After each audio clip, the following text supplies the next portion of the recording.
अस्सलामुअलैकुम dear student. सबसे पहले आपको welcome to our school the Malegaon high school and junior college.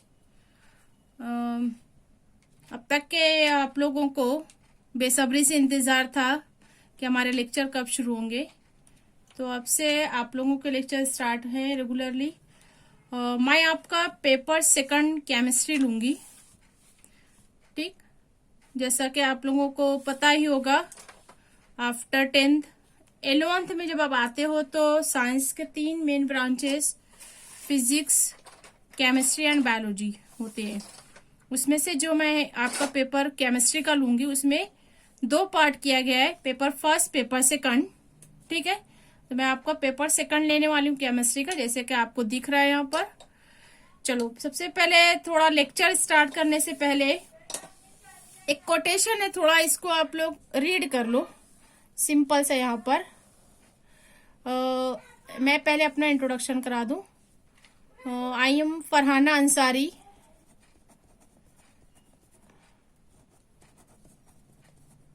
Okay, now see you are, थोड़ा सा आपको एनर्जाइज करने के लिए, your future is created by what you do today. ये बहुत इंपॉर्टेंट है, तो अब से आप स्टडी करना स्टार्ट कर दीजिए। जो आज करोगे वो आपका फ्यूचर जो है कल के लिए बनेगा। ठीक, सी पेपर केमिस्ट्री का एक बुक है महाराष्ट्र स्टेट बोर्ड का, आप इसको खरीद लो तो ज्यादा अच्छा है। इसको आपको पूरे साल स्टडी के लिए बहुत सहूलत होती है। यह हमारा केमिस्ट्री का बुक है 11th का। ठीक है, न्यू सिलेबस के अकॉर्डिंग हमारा जो यूनिट है वो टोटल 16 यूनिट दिए गए हैं। कंटेंट जब आप इंडेक्स में देखोगे 16 यूनिट दिए गए हैं। उसमें से जो शुरू के 8 यूनिट है वो पेपर फर्स्ट के हैं। ओके, और 8 के बाद जो शुरू होगा 9 से लेकर 16 तक वो हमारे पेपर सेकंड के यूनिट होंगे। ओके, तो हम आज पेपर सेकंड की पहले यूनिट स्टार्ट करते हैं। वो एक्चुअल में आपके सिलेबस का आएगा यूनिट नंबर 10। ओके, 9 से शुरू हुआ है, लेकिन 9 नंबर का जो है वो पीरियोडिक टेबल के बेस पर है, वो हम इसको बाद में देखेंगे। ठीक, अभी आपका फर्स्ट सेमेस्टर का ये 4 चैप्टर्स का सिलेबस होगा फॉर पेपर सेकंड।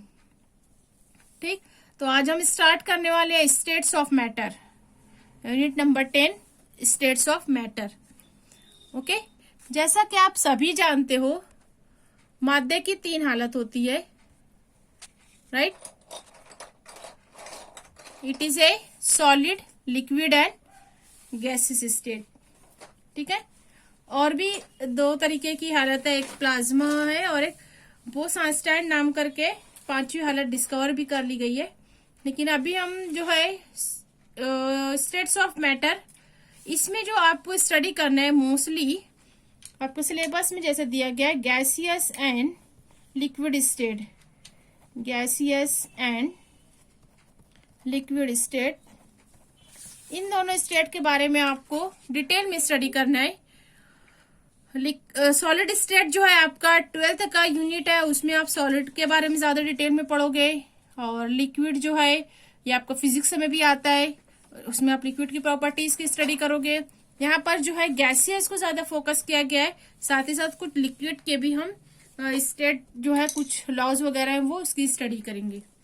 ओके, ठीक है, हम आगे बढ़ते हैं। अब आपको तो पता ही होगा सॉलिड कैसा दिखता है या हम इसको सॉलिड क्यों कहते हैं। ठीक, जैसे यहाँ पे मैं एक एग्जांपल ले लेती हूँ, सिंपल सी एग्जांपल, जैसा कि वाटर। ठीक है, वाटर क्या कहते हैं इसको, H2O। ये ऐसा सब्सटेंस, मैटर किसको कहेंगे, मादे को कहते हैं। ठीक है, मादा ये किससे बना है, ये छोटे से छोटा जर्रा, एटम से बना, इसको अंसुर कहते हैं।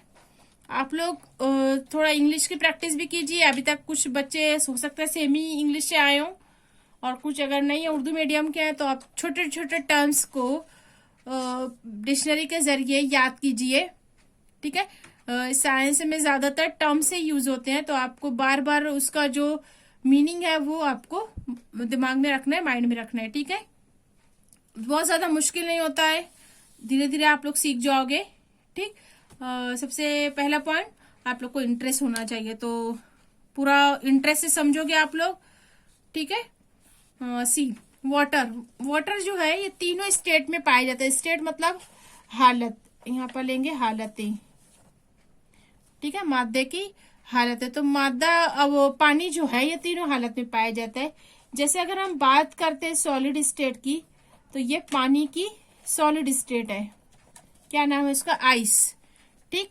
और सिंपल से जो वाटर होगा, ये जो रूम टेम्परेचर पे हमको मिलता है वो लिक्विड स्टेट होता है, ठीक है। हायर टेम्परेचर पे अगर हम देखते हैं तो ये गैसेस स्टेट में पाया जाता है, ठीक। तो यहाँ पर ये मादे की तीनों हालत हमको समझ में आ जाती है, आइस में, पानी में और वेपर में। पानी के वेपर, इसको हम वेपर कहते हैं, भाप जिसको कहोगे, पानी की भाप, ठीक है। तो अब किस बिना पे आप कहते हो कि ये सॉलिड स्टेट है, ये इसको हम लिक्विड का नाम क्यों दिए? तो यहाँ पर सिर्फ एक ही पॉइंट आता है, द अरेंजमेंट ऑफ पार्टिकल, ठीक। अगर मैं वाटर, वाटर बनता है 2 हाइड्रोजन एटम से और 1 ऑक्सीजन से, ठीक। पानी का ये एक मॉलिक्यूल है, पानी जो मॉलिक्यूल है, मॉलिक्यूल मतलब साल्मा जिसको कहते हैं। तो ये इसके जो एटम्स हैं ये कॉम्पैक्टली अरेंज होते हैं, एक दूसरे से बहुत ही मजबूती से जुड़े होते हैं, इसलिए इसकी जो स्टेट हो जाती है वो सॉलिड, इसमें सख्ती आ जाती है, रिजिड हो जाता है ये, इसलिए इसको कहते हैं हम सॉलिड, ठीक। लिक्विड में क्या होता है, अब इसको हम बीकर में लेंगे या ग्लास में हम देखते हैं, तो यहाँ पर पानी इस तरह होता है, माए की हालत जो होती है। तो यहाँ पे जो पार्टिकल होते हैं they are apart to each other और हैविंग सम डिस्टेंस, ठीक है। यहाँ पर इसके जैसा अरेंजमेंट नहीं होता है, इसलिए ऐसी हालत को हम नाम दे देते हैं लिक्विड स्टेट, ठीक। अब हम अगर गैस की बात करते हैं तो आपको जो तो नजर तो नहीं आती है गैस, लेकिन जब आप इसको वाटर को हीट करते हो, टेम्परेचर बढ़ाते हो, इसके जो है पानी जो है ये भाप में बदलना शुरू हो जाता है, हम इसको नाम देते हैं गैसेस स्टेट, ठीक। तो यहाँ पर ये पॉइंट है कि यहाँ पर हम इसको डिफ्रेंशिएट कर सकते हैं। तो किस तरह डिफ्रेंशिएट हुआ, ये सॉलिड को, अगर ये फ्रिज में रखा हुआ आइस है, इसको आपने रूम टेम्परेचर पे रख दिया तो ये लिक्विड में तब्दील हुआ, मतलब आपने यहाँ पर उसको कुछ ना कुछ हीट किया या टेम्परेचर बढ़ाया, कुछ ना कुछ हीट एनर्जी प्रोवाइड की। अब यही लिक्विड जो है वो गैस में किस तरह तब्दील हुआ, वैसे तो पानी रूम टेम्परेचर पे भी एवापोरेट होता है लेकिन बहुत स्लो होता है, तो अगर यहाँ पर भी हम इसको हीटिंग करते हैं, गर्म करते हैं, तो ये तेजी से भाप बनना शुरू होता है। इसी तरह अगर हमको गैस से लिक्विड बनाना है, गैस को हम अगर कलेक्ट करते हैं, कूल करते हैं, तो वो लिक्विड में तब्दील हो जाती है, और लिक्विड को और ज्यादा कूल करते हैं तो वो सॉलिड में तब्दील हो जाता है ये इंटरेस्टिंग। उसी पानी को सिर्फ हमने एक कंपाउंड लिया, एक मॉलिक्यूल लिया, पानी का मॉलिक्यूल, ये हुआ मॉलिक्यूल जिसको हम कहते हैं साल्मा, ठीक। 2 एटम से मिलके बनता है, number of atom that is called molecule, दो या दो से ज्यादा एटम से मॉलिक्यूल बनता है। अब यहाँ पर पानी का जो साल्मा है वो तीनों हालतों में पाया जाता है। Is that clear? इतना समझ में आ गया आपको? अब हम इसी के बेस पर कुछ प्रॉपर्टीज की स्टडी करेंगे, कुछ डिस्टिंग्विशिंग पॉइंट देखेंगे सॉलिड को के जो उसकी फिजिकल स्टेट है उसमें क्या क्या होता है जिससे हम सॉलिड कहते हैं। लिक्विड के कुछ पॉइंट ऑब्जर्व करेंगे, इसी तरह हम गैसियस स्टेट के कुछ पॉइंट नोटिफाई करेंगे, ठीक है। मैं इसको अगले पार्ट में लेती हूं, that is distinguishing part of the matters, okay.